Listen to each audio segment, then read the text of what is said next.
Bonsoir, bonjour. Cela dépend de l'heure à laquelle vous nous suivrez. Je suis ingénieur Tambo Manan Kolemardouchi.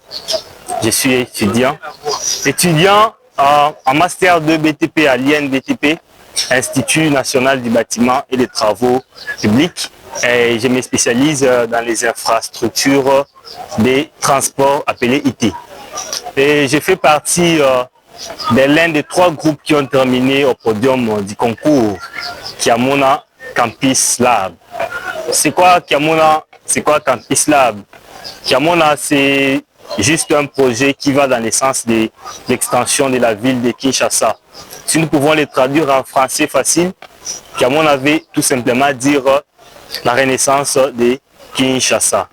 Alors notre groupe s'appelle Regroupement d'ingénieurs pour le développement et l'émergence dans les BTP.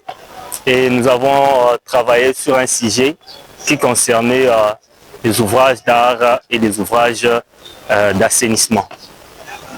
Donc, l'intitulé de notre sujet, c'était la conception du modèle des réseaux routiers avec l'intégration d'un échangeur hybride avec des voies d'accès rapides sur des sites spécifiques.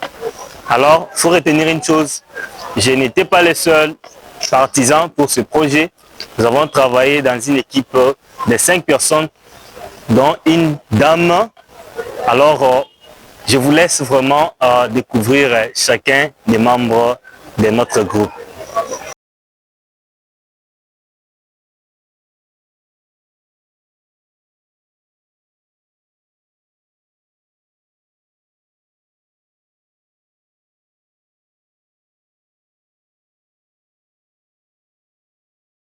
Je m'appelle Moami Nikioni Marguerite, je suis étudiante de l'INBTP, je suis en master de BTP, je me spécialise en structure.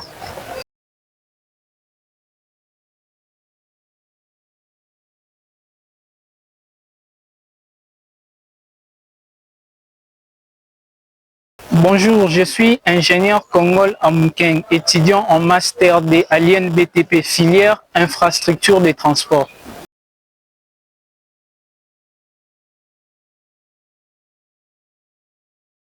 Je suis ingénieur de Ross Kalinga, étudiant en master 2, spécialité infrastructure des transports. Aujourd'hui, c'est une opportunité de vous présenter notre projet qu'on a nécessairement défendu dans la compétition Kiamona. À quoi consistait nécessairement notre travail? Ok, c'est une très bonne question déjà. Notre projet consistait d'abord à résoudre les problèmes de mobilité que connaît la ville de Kinshasa. Alors, nous avons jugé bon de nous projeter dans le futur pour voir comment lutter contre cette situation dans la nouvelle zone d'études qui est prévue, notamment la grande commune, si je peux l'appeler commune éléphant, voilà, la commune de Maluku. Alors, nous avons proposé un modèle du réseau routier avec l'intégration au niveau des carrefours que nous appelons points chauds d'un échangeur hybride. Cet échangeur hybride, pourquoi? Parce que il est constitué plutôt de 2 systèmes de voies de communication. Il y a d'abord la route par terre et aussi des voies d'accès rapide au-dessus qui fonctionnent comme des autoroutes. Alors, avec cette spécificité de se déplacer juste pour des sites éloignés qui sont bien spécifiques. À titre d'exemple, si vous voulez quitter un magasin et aller à l'IPEN, avec ces modèles de conception, au niveau des magasins étant un carrefour, et l'IPEN aussi étant un autre carrefour, vous allez directement emprunter une voie d'accès rapide qui va vous laisser là-bas au niveau de l'IPEN, ce qui permet que nous puissions gagner déjà d'autres voies libres. Parce que voilà, c'est comment vous faites pour résoudre les problèmes d'embouteillage dans les carrefours, surtout en notaire? C'est une très bonne question déjà. Raison pour laquelle vous avez vu ce concept échangeur hybride. Alors avec cet échangeur hybride, nous avons lutté d'abord pour éliminer tous les points de conflit ou les zones de conflit. On a cherché à mettre des bretelles. Alors des bretelles ayant pour rôle d'abord de nous permettre de changer de voie ou soit de descendre ou de monter sur une voie en étage parce que nous sommes en étage. Si nous amenons ça dans les bâtiments, c'est comme si nous avons conçu un réseau routier à piste 1. Voilà, c'est un peu ça. Merci beaucoup par rapport à vous. Ma question suivante. Comment vous avez élaboré un tel travail en si peu de temps? Ah voilà, c'est une très bonne question. Parce que déjà, il fallait choisir l'un des thèmes qui était proposé. Il y en avait 7 thématiques, je pense. Ok. Ah, il y en avait 8, voilà. Il y en avait 8 thématiques qui étaient proposées. Alors, c'est un spécialisé, pas seulement moi, parce que vous avez vu dans la présentation, la chère dame qui est à ma droite ici, elle est des structures. Alors, vu le degré des problèmes que nous avons en termes de mobilité, on a jugé bon d'abord de travailler sur les ouvrages d'art et les ouvrages d'assainissement. En si peu de temps, comment nous avons pu réaliser ce travail? C'est ça. Ah là là, d'abord il faut souligner que c'est un travail d'équipe. Okay. C'est d'abord par ce qu'on appelle la planification. Nous avons pris d'abord le temps de planifier et aussi de comprendre les besoins du site et aussi nous avons regardé nos compétences d'abord. Qu'est-ce qu'on avait comme compétences et connaissances pour parvenir à apporter un plus dans ces projets. Et à part ces points-là, nous avons également regardé aussi, oui, en fonction de nos spécialités, bien sûr, nous avons regardé cela. Et après avoir réparti les tâches, nous avons élaboré un planning. Okay. On a mis en place un planning de travail. En quelques étapes, il s'agit de différentes planifications qui étaient nécessairement élaborées sous forme d'analyse des idées de chacun entre nous. Alors, première étape était de localiser notre site. Alors, l'ingénieur Congol avait fait nécessairement la localisation de notre site afin de savoir faire le premier étude qu'on appelle les tracés et de savoir comment est-ce que nous allons ériger notre conception par rapport à notre projet. Ingénieur Congol, par rapport à la localisation des sites, quelle est l'approche que vous avez utilisée par rapport à la localisation des sites Google Earth? Merci beaucoup pour la question. Premièrement, j'avais d'abord commencé par cartographier. On devait d'abord cartographier la zone pour délimiter le... Parce que Maluku d'abord c'est une zone très vaste. On devait d'abord situer notre problème. Et pour notre cas, on avait choisi la cité de Menkao, un quartier qui se trouve dans la commune de Maluku. Voilà. Une fois qu'on a localisé ça à partir du logiciel Google Earth, et c'est à partir de là qu'on a essayé un peu de prendre ces données qu'on a travaillé sur ArcGIS pour générer les courbes des niveaux et puis proposer un tracé. J'ai dit choisir vraiment un tracé qui est rationnel. J'ai dit on n'a pas choisi ça de façon aléatoire ici et puis essayer un peu d'analyser au niveau des points conflus. C'est là où il y a des rencontres des routes pour intégrer l'échangeur hybride qui va parler notre ami ingénieur Tambo. Voilà. Merci beaucoup ingénieur. Merci beaucoup. On revient encore avec des séries de questions. L'ingénieur Mardoché, par rapport aux difficultés du site que nécessairement qu'on a rencontré, que notre frère a nécessairement généré, vous connaissez très très bien dans notre site, il y aura les profils à long, les profils en travers. Tous ces tracés nous donnent des informations par rapport à l'éclivité de notre terrain. Alors, là où il y avait un problème, ça veut dire qu'on peut appeler ça ligne de Tailwake dans un très très bon langue ou qui recueille un peu des eaux. Quelle était la solution que vous avez nécessairement prévue afin que votre projet puisse bien fonctionner par rapport à l'environnement? Ah, ok, merci beaucoup, ingénieur de Ross Kalinga, déguisé en journaliste aujourd'hui. Ah, c'est très bien. Alors, pour résoudre cette question, répondre à cette question, c'était vraiment un travail déjà des spécialistes. Parce qu'il fallait d'abord localiser, comme il a parlé, les lieux où les eaux sont concentrées, oui, dans les lignes de Tailwake. Alors, après avoir identifié ces lignes de Tailwake, nous avons regardé les sous-bassins versants. Ça veut dire les zones ou les surfaces qui vont quand même faire les rapports vers sur cette ligne de Tailwake. Oui, oui. Après avoir fait tout cela, après avoir déjà évalué la surface de toutes ces zones-là, et nous avons fait quoi? Nous sommes passés au calcul, parce que les ingénieurs calculent. Qu'est-ce que vous avez proposé en termes d'ouvrage? Oui, génie civil. Alors en termes d'ouvrage, pour recueillir ces eaux-là, nous avons prévu de placer des collecteurs. Voilà, on a placé des collecteurs avec des sections, très bonnes sections, déjà très grandes sections plutôt, et avec la forme trapézoïdale. Et voilà, c'est un peu ça ce que nous avons. Et dans les lieux de rencontre, par exemple, entre deux lignes de Taïwan, qu'est-ce que vous avez prévu? C'est aussi un grand collecteur? Ah non, non, non. Alors, vous allez voir que dans les lieux de rencontre entre deux lignes de Taïwan, ça veut dire qu'il y a presque la somme de surface de quelques sous-bassins versants que nous avons pu identifier. Alors, quand il y a des lignes de Taloueg qui se rencontrent ou qui se croisent, allez-y comprendre que même la quantité d'eau va aussi augmenter. Sur ce genre de croisement, on n'a pas seulement prévu des grands collecteurs. C'est là qu'ils nous sont partis très loin pour concevoir des bassins de rétention. Voilà. C'est ce qu'on a proposé comme solution au niveau des collecteurs. Oui, au niveau des bassins de rétention. Ces bassins de rétention, certes, les collecteurs ne vont pas s'arrêter là.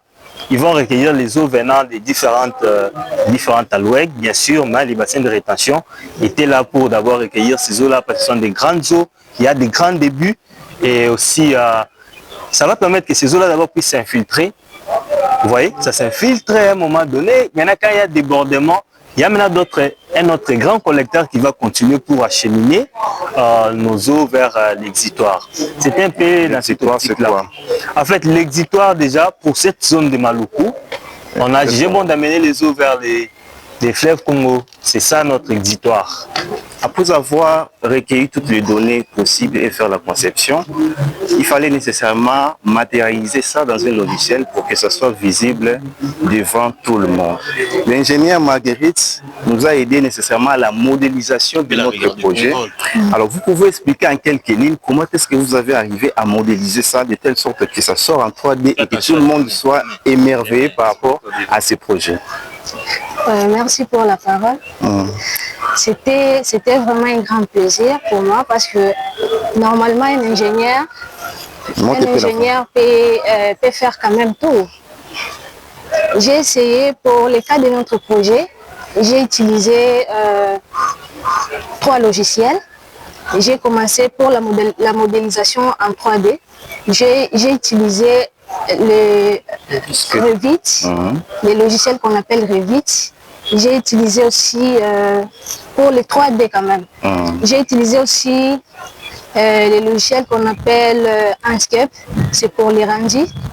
Et c'était le logiciel aussi qu'on appelle Twinmotion pour l'animation de la vidéo. Merci beaucoup. Ok. Comment vous avez accueilli d'abord l'information sur les concours Kiamona Campus Lab? Bon, par rapport à l'information, j'étais sur WhatsApp. Comme d'habitude, j'ai lu les annonces qu'on fait passer sur la chaîne de l'Institut. Et j'avais vu un lien qu'on avait envoyé par rapport au concours. Et puis j'ai cliqué, j'ai essayé un peu de parcourir la page, j'ai lu et je suis parti intéresser d'autres membres de l'auditoire, mes amis. Et c'est alors qu'on s'est organisé. C'est comme ça que l'histoire a commencé. Voilà. Ok. Alors si nous comprenons très bien, c'est grâce au concours que vous avez quand même à avoir les informations sur le projet d'extension de la ville de Kinshasa. Alors, comment vous, en tant qu'ingénieur, vous concevez le projet d'étendre la ville de Kinshasa? Bon, en tant qu'ingénieur, déjà ce projet s'inscrit dans le cadre de désengorger la capitale. Parce qu'actuellement, nous remarquons vraiment vraiment un embouteillage, surtout dans les tronçons, magasins, gare centrale. Si nous partons de Tchangou, vous voyez que la majeure partie d'activité dans la capitale est centrée, bon, si je pourrais dire, se trouve dans la partie ouest, à Gombe, et ainsi de suite. Alors, ce projet va permettre à ce que la ville puisse être désenclavée. Vous voyez, je peux donner un peu une petite illustration. Vous voyez, si vous avez jeté des sucres quelque part là, vous allez remarquer que les fourmis, ils vont se diriger, ils vont s'orienter là où il y a du sucre. Vous voyez, ils vont laisser l'autre partie. C'est un peu dans ce sens-là, vu que la majeure partie de la capitale s'oriente du côté de Gombe. C'est ça, vous remarquez que le matin, quand tout le monde se réveille, et tout le monde prend la direction du centre-ville, Gombe, tout qu'on sort. Voilà. Avec ces projets, ça va permettre de créer un pôle d'attraction au niveau de Maluku. Et c'est ce qui va permettre à ce que si la personne bon, si la personne a son travail de l'autre côté, tu vois qu'il va chercher à se trouver un domicile proche. Puis ça va permettre à ce qu'il n'y ait pas vraiment une grande circulation dans la partie ouest. Voilà un peu brièvement. Ok, merci beaucoup. Surtout, j'ai apprécié. Il a tout répondu aux questions. Il faut éparpiller les sucres. Il faut éparpiller les sucres. On commence par souffler. Les sucres ne pèsent pas. Ce qui fait seulement. Alors, c'est une très bonne chose déjà d'orienter certaines boucles de sucre vers Maluku. Demandez à l'ingénieur Marguerite, comment vous avez reçu le message du concours Kiamona Campus Lab? Oui, merci beaucoup pour la parole. Concernant les concours Kiamona Campus Lab, je l'ai reçu à travers les groupes sites DTP. Si vous remarquez bien, on est habillé un peu en t-shirt de sites. Je l'ai reçu à travers les sites BTP. C'est là où on a essayé un peu d'organiser et puis de former un groupe de 5 personnes qui nous a aidé aussi de dispatcher les tâches. Chacun avait sa tâche. Et comment vous l'avez accueilli d'abord, ces concours-là? Je pense que, pour être sincère, je ne connaissais pas aussi bien la définition de ces concours. Donc je le voyais toujours comme un projet qu'on fait parce que j'étais informé par rapport au site. Le président du site m'a contacté et c'est à ce moment-là que j'ai intégré nécessairement les projets. Alors je me suis un peu intéressé à regarder la formulation de différents sujets, mais surtout aussi de notre sujet, afin de savoir si je peux avoir l'idée ou une proposition par rapport à ces sujets afin de proposer un projet pour résoudre nécessairement les problématiques que j'ai fixées par rapport à la compétition. Ok, alors c'est une très bonne déjà idée. Comment alors vous, en tant qu'ingénieur, vous concevez le projet d'extension de la ville de Kinshasa? Alors par rapport au premier volet, par rapport au projet de l'extension de la ville de Kinshasa, je pense que en tant qu'ingénieur, ce genre de projet devait déjà être raisonné depuis longtemps. Je pense que même en 1970 ou 1980, parce qu'il ne faut pas oublier la ville de Kinshasa a été construite pour le nombre d'habitants qui avoisine à peu près 1 million. Ça veut dire qu'aujourd'hui, avec la croissance démographique, on atteint 17, peut-être 18. Ce qui veut dire que les infrastructures qui étaient conçues pour recevoir 1 million pose un défaut parce qu'il est, comme on dit, nous les ingénieurs ont dit, il est surdimensionné. Donc en termes de sollicitation, il y a une grande sollicitation, ce qui veut dire qu'en termes de son fonctionnement propre, ça posera nécessairement problème, parce qu'il ne va pas fonctionner à l'état optimal.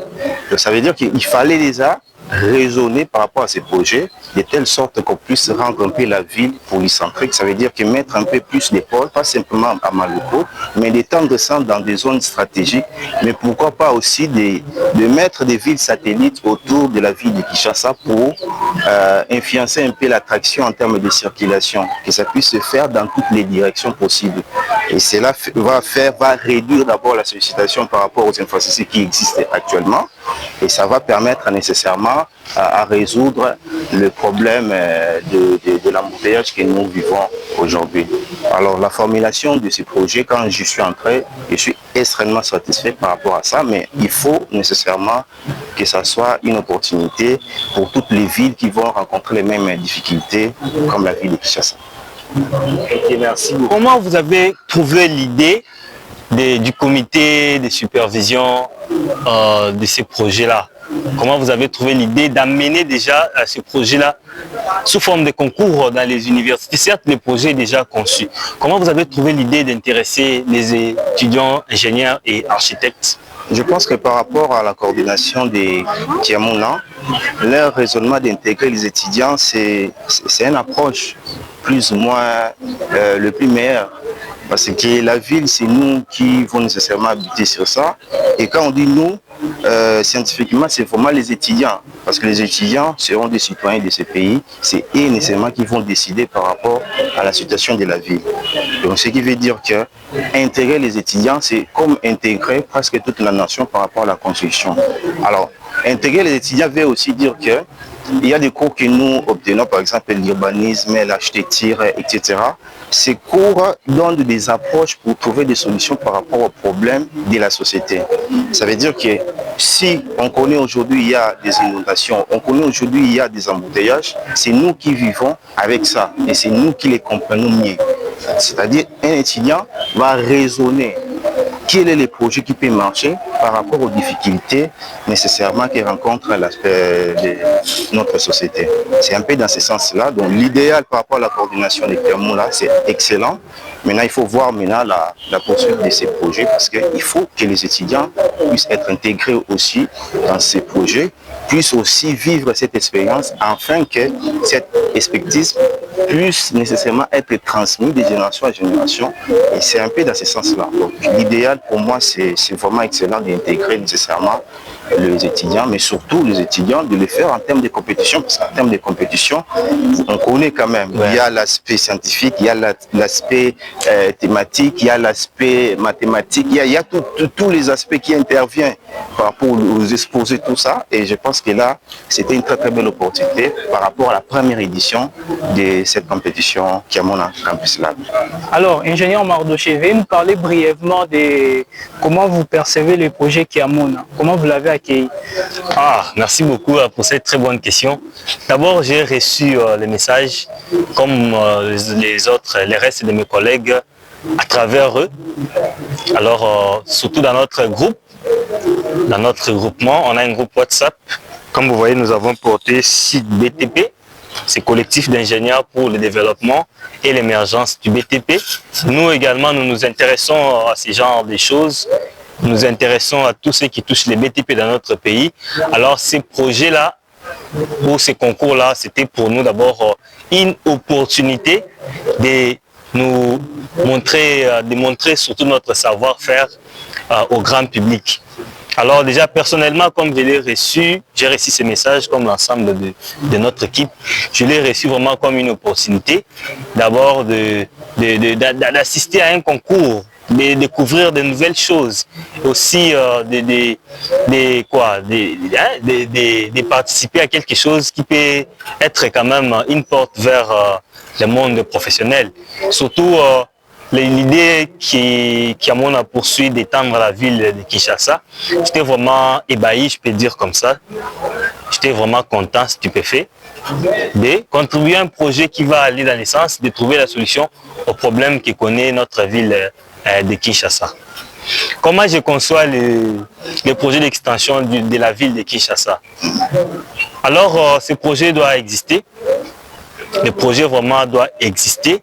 Parce que vous êtes sans ignorer ici que les problèmes que nous connaissons aujourd'hui dans la ville de Kinshasa, c'est par manque aussi de planification.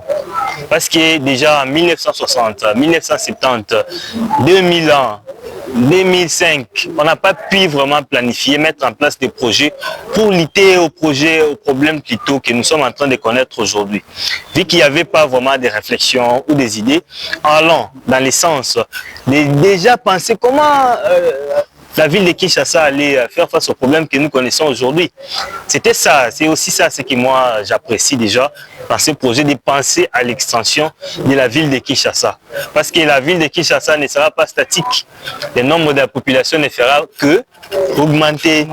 Parce qu'il y a des naissances chaque jour, il y a aussi les nouveaux riches qui se créent, il y a les nouveaux mariés, il y a des nouvelles choses qui se font. Il y a aussi les gens qui viennent de l'extérieur, surtout. Il y a les gens qui viennent de l'intérieur du pays pour venir au centre-ville. J'apprécie vraiment déjà cette idée de penser à l'extension parce que c'est déjà indispensable. Les gens pourront penser peut-être que non, c'est pour que nous puissions aller vivre dans une autre ville. Comme si on va détruire Gombe, on va détruire Mongafula, on va détruire Bandal, Kitambo. Non, loin de là, cette idée-là. Parce que vous allez remarquer que la carte d'occupation de la ville de Kinshasa est vraiment unilatérale. Qu'est-ce que ça veut dire? Que la plus grande commune de Maluku, parce que l'équipe déjà, l'un de nos amis a souligné, plus de 70% de la superficie de la ville de Kinshasa. Alors, nous n'allons pas ni ajouter la superficie à la ville de Kinshasa, mais nous allons seulement chercher à équilibrer en fait l'occupation de cette ville-là. Alors, cela va déjà dans le sens d'étendre d'autres activités. Ce ne sont pas de l'extension. L'extension de la ville, c'est pas juste agrandir la superficie, non, ça va dans le sens d'étendre les activités de la ville. Comme l'ingénieur Deros, ça va moi parler de la création d'une ville qui est polycentrique, créer d'autres pôles d'attraction en amenant d'autres activités de l'autre côté. Vous verrez que la commune, bon, les centres-villes, si je parle des centres-villes, ce n'est pas seulement Gombe. Il y a Gombe, il y a Bandal, il y a Kitamo, Magasin, il y a Kalamou, ouais, une partie d'Engalema aussi, c'est aussi ça les centres-villes. Je peux affirmer ici, plus de 70% aussi des activités sont concentrées là-bas. Avec l'adage, où j'ai dit la situation de notre ami qui a parlé du sucre. C'est comme si on a jeté le sucre sur les centres-villes, ce qui fait que les fourmis vont suivre que là où il y a les sucres. Alors il faut chercher à jeter des sucres de l'autre côté pour amener les activités là-bas. Et vu qu'aujourd'hui, nous voyons même que côté Mongafula, il y a aussi des bidonvilles qui sont en train de se créer. C'est parce qu'il n'y avait pas de plan d'urbanisation en avance. Parce qu'il n'y avait pas aussi des tracés qui étaient déjà faits. Il n'y avait pas aussi des zones qui étaient déjà réservées pour les logements. Alors, qu'est-ce qu'un homme fera? Celui qui a plus de moyens, il va s'acheter un grand espace et il va construire comme il veut. Alors, celui qui n'a pas de moyens, il va construire selon ses moyens. Vous voyez, l'homme ne peut pas faire au-delà de ses moyens. C'est pour ça que vous verrez qu'ici, il y a des immeubles qui sont construits, R+3, mais juste son voisin a un bâtiment RDC, parfois en tôle. Son intimité est violée avec, vous savez, avec nos systèmes de toilettes et de douches qui sont comme des boîtes de conserve qu'on a déjà enlevé les bouchons.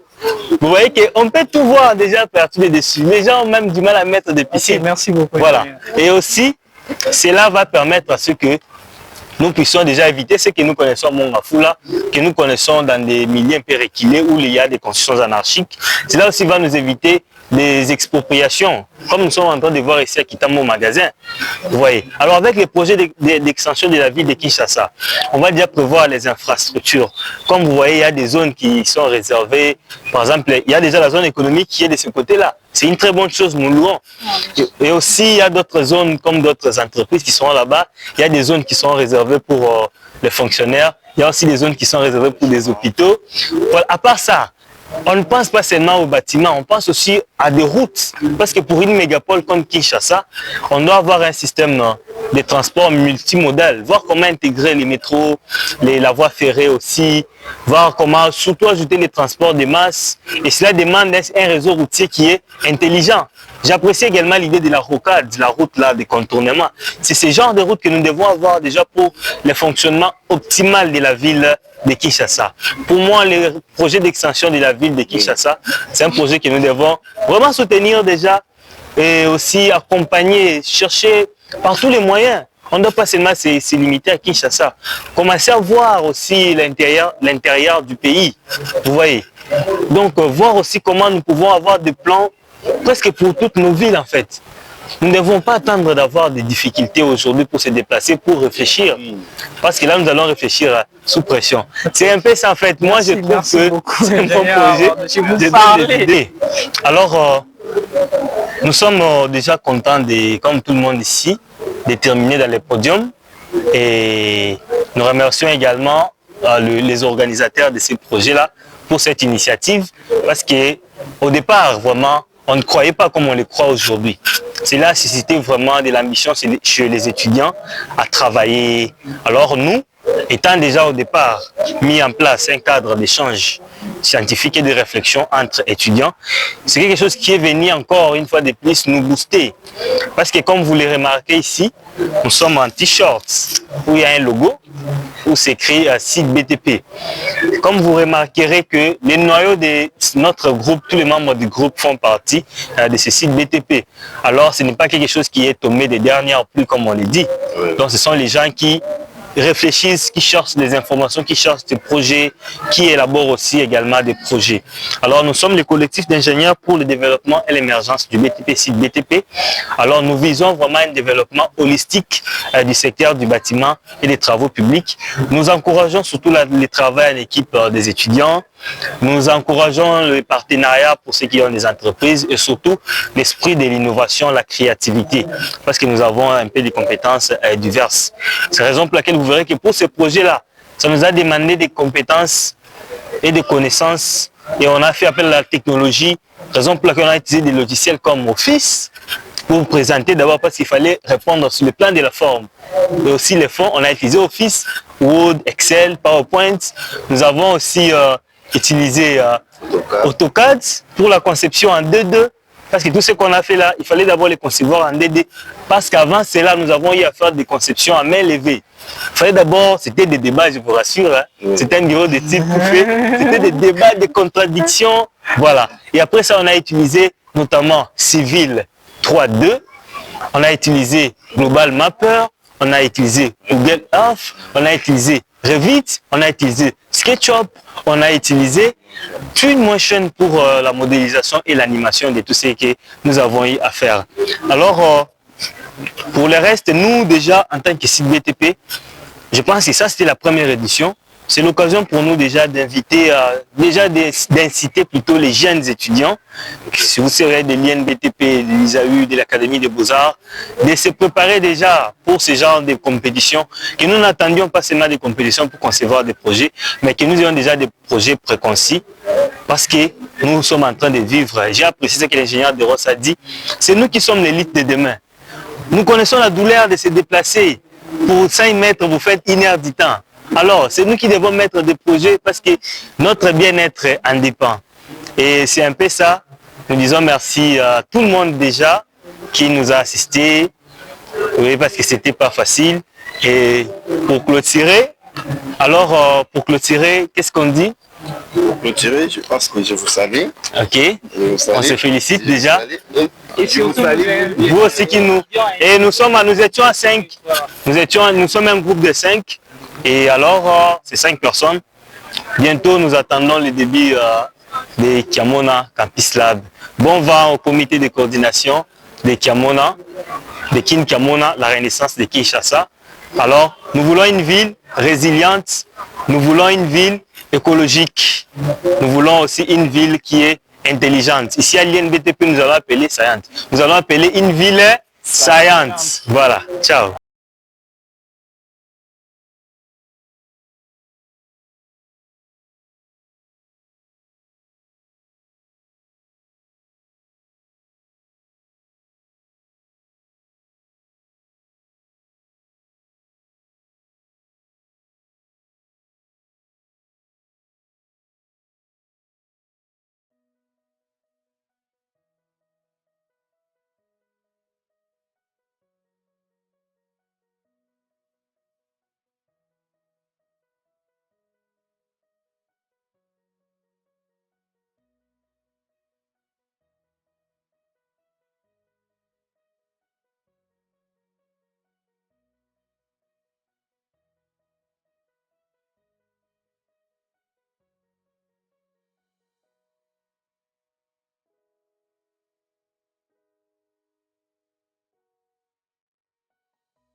Rapidement. Merci beaucoup. Bonsoir à tous. La route du développement, c'est le développement de la route, dit-on. On ne peut pas parler du développement sans développer la ville. Pourquoi aujourd'hui on a pensé à faire l'extension de la ville de Kinshasa? Est-ce que l'extension de la ville de Kinshasa ne peut pas se traduire à l'extension des problèmes que connaît la ville de Kinshasa vers la nouvelle zone? Alors, ce sont les questions là qui nous ont poussés à travailler sur d'abord les sujets, les thèmes qui étaient proposés, la conception d'ouvrages d'art et des ouvrages d'assainissement. Aujourd'hui, la ville de Kinshasa connaît des sérieux problèmes de mobilité parce que plus de 75% de ces activités sont concentrées au niveau du centre-ville. L'un des intervenants parlait que les centres-villes étaient excentrés. Alors, c'était paradoxal de dire que c'est les centres-villes parce qu'il n'est pas au centre. La spécificité de notre sujet, nous avons réfléchi à proposer un modèle du réseau routier avec l'intégration d'un échangeur hybride avec des voies d'accès rapides sur des sites spécifiques.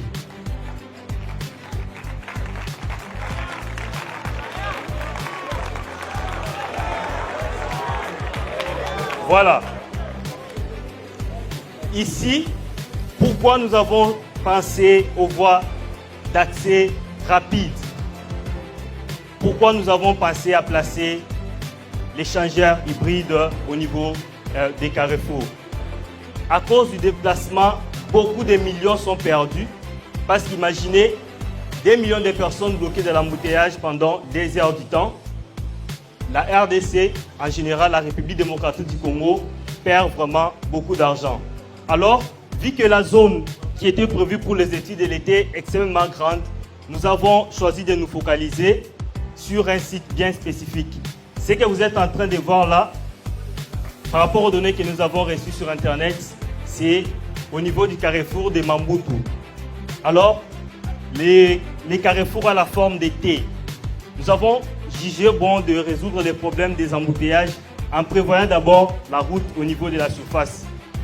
Parce que vous êtes sans ignorer ici que nous ne sommes là pas pour résoudre les problèmes de dégradation des routes. Parce que les routes sont bien construites, les routes sont bien dimensionnées. Les problèmes des embouteillages, ce n'est pas nécessairement les problèmes de dimensionnement ou de la technologie utilisée. C'est par rapport à un système de routes que nous avons en République démocratique du Congo qui ne fonctionne pas très bien. Alors avec ces modèles, les gens qui seront par terre,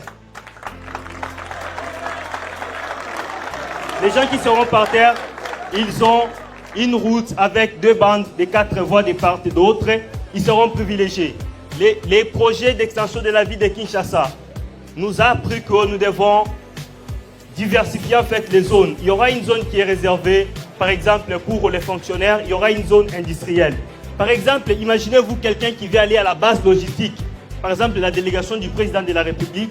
Au niveau des carrefours, le président de la République ne va pas prendre la route par terre parce que nous voyons qu'il demande souvent de prendre des sens uniques. Mais avec ceci, le président peut directement emprunter la voie d'accès rapide qui est à la voie de dessus. Alors cette voie d'accès rapide fonctionne comme une autoroute avec des voies à sens unique pour les gens qui partent et aussi pour les gens qui reviennent. Il y a aussi une route à voie d'accès rapide pour les gens qui rentrent par exemple. Si nous sommes, je peux prendre ça parce que les gens n'ont pas l'image de Maluku. Si nous amenons ceci au niveau de la gare centrale, par exemple, si vous voulez aller directement vers Pascal, vous n'allez pas transiter par la route limitée, passer par-ci, par-là. Vous allez directement emprunter les voies d'accès rapide. Alors, quel est l'avantage de ces voies d'accès rapide? Les voies d'accès rapide vont permettre à ce que nous puissions gagner l'espace au niveau de la terre afin que nous ayons les arrêts spécifiques. Vous êtes sans ignorer que la conception d'un ingénieur peut changer de mentalité. Ce n'est pas l'ingénieur de s'adapter à la mentalité de personnes. Par exemple, les conducteurs aujourd'hui, ils ne respectent pas les itinéraires.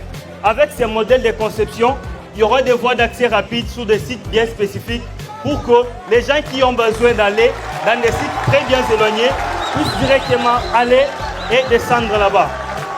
Alors, on ne s'est pas seulement limité à la voie. Les gens pensent que la route, c'est la chaussée. Non, la route, ce n'est pas la chaussée. La chaussée, c'est la partie de la route qui est réservée à la circulation. Alors, la route comprend la chaussée, les accotements et les caniveaux. Alors, pour qu'une route puisse durer, elle doit avoir un système d'assainissement efficace. Nous avons également pensé à mettre en place un système d'assainissement qui comprend les canaux, qui drainent les eaux qui viennent au niveau de routes, qui amènent ces eaux-là au niveau de collecteurs, les grands collecteurs, qui amènent ces eaux vers les bassins de rétention. Pourquoi nous avons prévu les bassins de rétention? C'est pour, avec les bassins de rétention, notre exitoire, nous avons choisi d'amener les eaux vers les fleuves Congo. Le fleuve Congo est tellement éloigné de notre site que si nous construisons un collecteur pour aller jusqu'au fleuve Congo, ça serait un problème.